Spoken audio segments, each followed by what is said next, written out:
প্রতিদিন চলছে, সকাল বিকাল সেরকমই ছিল। তার জন্য প্রয়োজনীয় যা অনুমতি নেওয়ার সেগুলোও ছিল, যেভাবে ইলেকশন কমিশন থেকে অনুমতি নিতে হয়।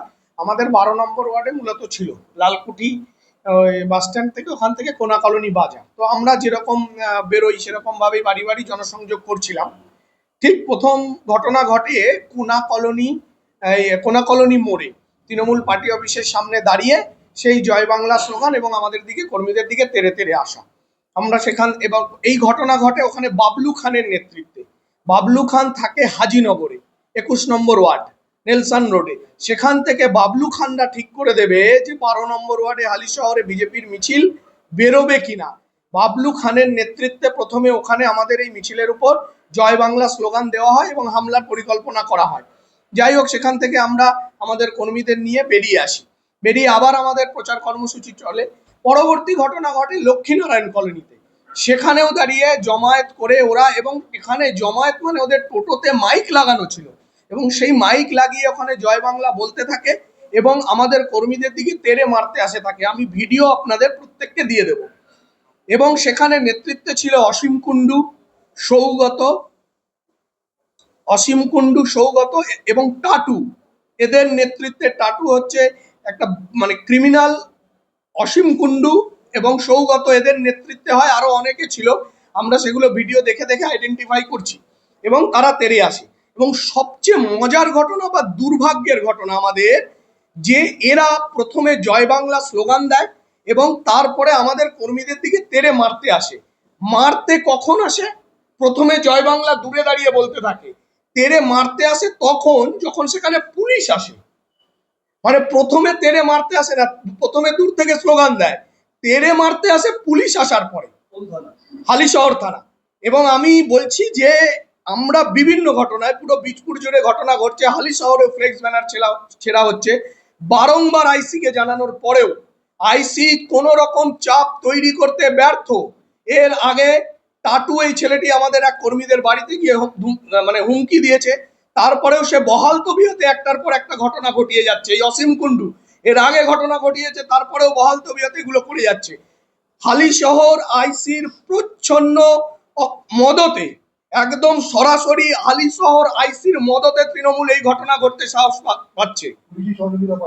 পুলিশ হালিশহর আইসি একেবারে, তার কোনো ব্যক্তি ইন্টারেস্ট নিশ্চয়ই আছে, অথবা তৃণমূলের সে অতি ভক্ত।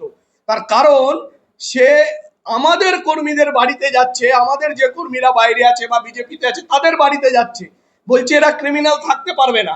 অথচ যে ক্রিমিনাল একটার পর একটা ঘটনা ঘটাচ্ছে সেখানে উনি কোনো পদক্ষেপ নিতে পারছেন না।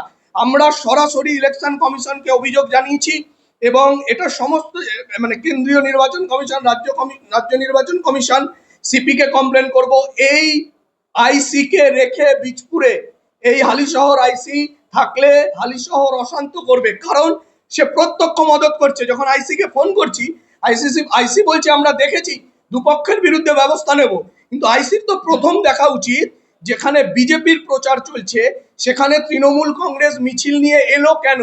তাদের অনুমতি, মানে তারা অনুমতি ছাড়া, আমরা তো আমাদের অনুমতি মোতাবেক রুট দিয়ে আমরা মিছিল করছি।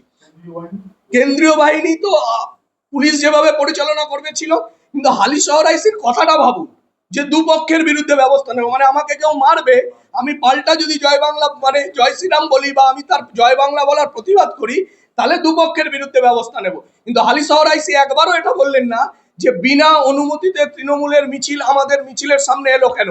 এবং পুলিশ আসার পর তারা অ্যাগ্রেসিভ হলো, আমাদের তৃণমূল কর্মীদের দিকে মারতে এলো।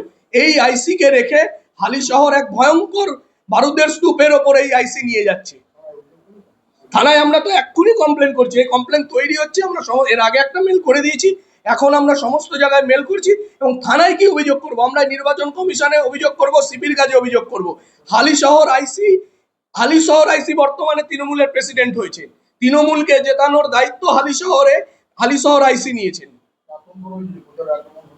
প্রতিটা মুহূর্তে প্রচারে আক্রমণ করার চেষ্টা হচ্ছে, কিন্তু আমরা একদম পরিষ্কার বলছি, প্রচার একদিন এক মুহূর্ত থামবে না।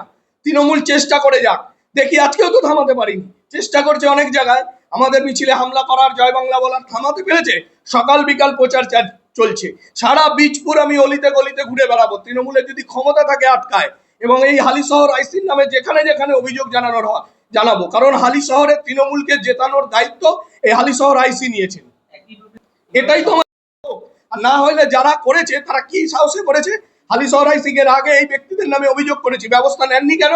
তার মানে হালি শহর আইসিকে তারা পাত্তা দিচ্ছেন না, অথবা হালি শহর আইসি তাদেরকে মদত করছে যে কোনোভাবে বিজেপির উপর আক্রমণ করাকে।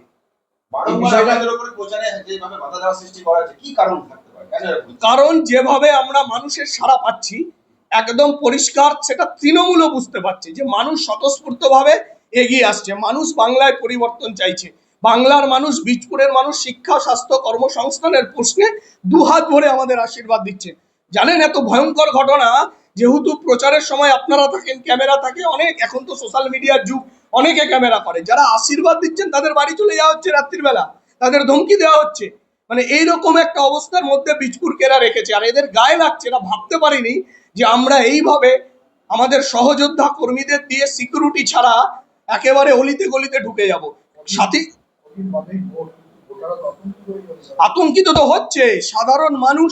আশীর্বাদ দূর থেকে বলছে বাবা আছি, এখানে দাঁড়িও না, দূর থেকে বলছে। অনেকে তো মানে বাঁধ ভেঙে চলে আসছে, তাদের বাড়িতে ধমকি দেওয়া হচ্ছে। একদম এই আইসিরা হচ্ছে আজকে এরা মদত, কারণ এরা ভাবছে এই সরকার থাকবে, সুতরাং যত রকম ভাবে তৃণমূলকে মদত করা যায়। বিষয়টা সিপির কাছে যাবে, একদম কমপ্লেন করব, এক্ষুনি কমপ্লেন করব, আমাদের কমপ্লেন রেডি হচ্ছে, আমরা প্রত্যেকে কমপ্লেন করবো। সে তো চেষ্টাই করছে, তাদের ভালো লাগছে না। তাদের শান্তি মানে শ্মশানের শান্তি। তারা চায় যে কোনো বিরোধী কণ্ঠস্বর থাকবে না, তবে সেটা শান্তি। কিন্তু শ্মশানের শান্তি কখনোই কাম্য নয়। মানুষ হাসির আওয়াজ শোনা যাবে, মানুষের কথা শোনা যাবে, গান গাইতে শোনা যাবে, ছবি আঁকতে দেখা যাবে, সেটা হচ্ছে শান্তি। মানুষের আওয়াজ শোনা যাবে না, সব নিস্তব্ধতা থাকবে, সেই শান্তি শ্মশানের শান্তি, সেই শান্তি কাম্য নয়। মনোবল ভাঙার প্রশ্ন নেই। এবং ঘটনা হচ্ছে সুবোধ অধিকারীকে 10টা স্টেনগান দেওয়া লোক নিয়ে বেরোতে হয় রুলিং পার্টিতে থেকে।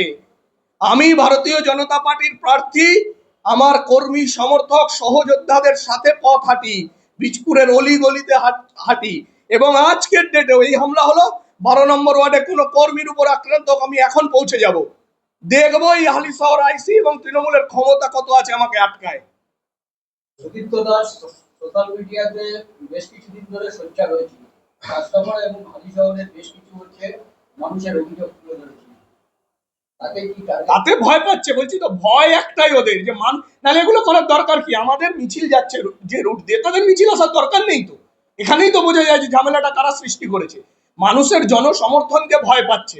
আর যে গুন্ডারা করছে, আমি তো স্পেসিফিক দেখে দেখে বলছি, এই অসীম কুন্ডু, বোমার বারুদ ধরা পড়ে সিপিএম গুন্ডা হয়েছে। এই 50 গুন্ডা কত দৌড়াতে পারে আমি দেখব, কত দৌড়াতে পারে এইসব গুন্ডাদের আমি দেখব। পুলিশ এটাই তো করে, বেঙ্গল পুলিশ এই হালিশহর থানার আইসি তাদের পরিচালনা করছে না। একদম নির্বাচন কমিশন পদক্ষেপ নিয়েছে, আইসি গুলো বাকি আছে, এদের বিরুদ্ধে ব্যবস্থা নিতে হবে। এবং এদেরকে প্রথম প্রশ্ন করতে হবে নির্বাচন কমিশনকে, যে দুটো মিছিল এক জায়গায় হলো কি করে, পারমিশন তৃণমূল কংগ্রেসকে কে দিল? এই প্রশ্ন হালিশহর আইসিকে করতে হবে নির্বাচন কমিশনকে।